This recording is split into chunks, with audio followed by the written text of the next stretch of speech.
The self-hate is real. Now, if you think that these dudes would have whooped anybody's ass like that, then you don't know nothing.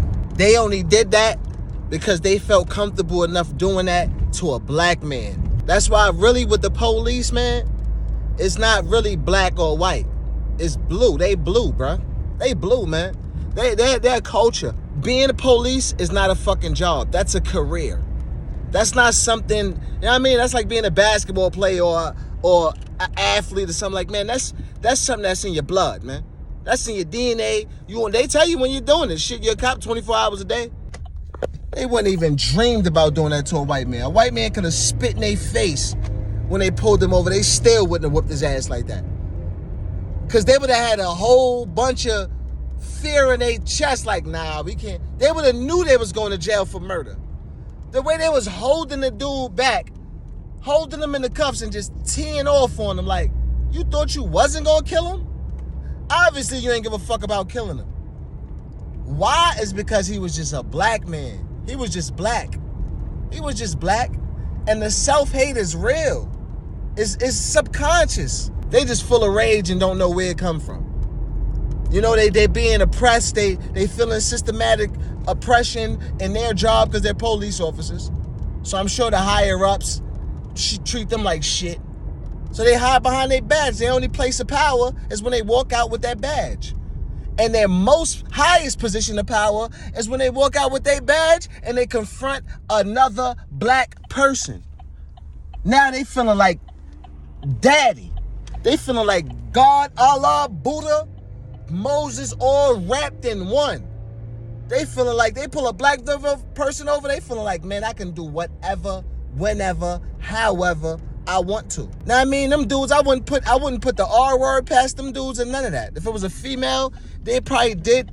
Other stuff might come out. Let this be a lesson to everybody, because we see how they got charged with murder and fired immediately before the tape even came out, before the riot even started. But black people, but white officers could shoot us down, knee in the neck. They won't get fired or nothing. They get you know what I mean? They get due process, whatever they call that. You know what I mean? So that's what they get. Signature bails. They get to sign their name and bail out. You know what I mean? But these dudes is automatically, immediately charged with murder. As they should be, because they some cowards.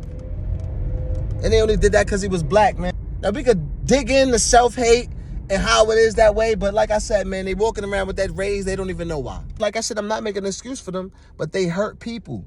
And you gave hurt people a badge. You know, that's the thing about black cops. That's the thing about it. That's the scary thing about a black cop. You're dealing with somebody that's probably dealing with residual effects of slavery, oppression, abuse. I mean, you know, you're dealing with someone with the DNA, right? Residual effects, the DNA of slaves. You're dealing with a extremely conflicted soul in person.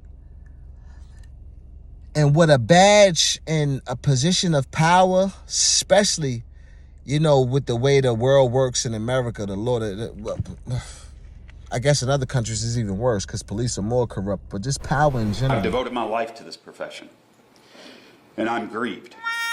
Frankly, I'm shocked.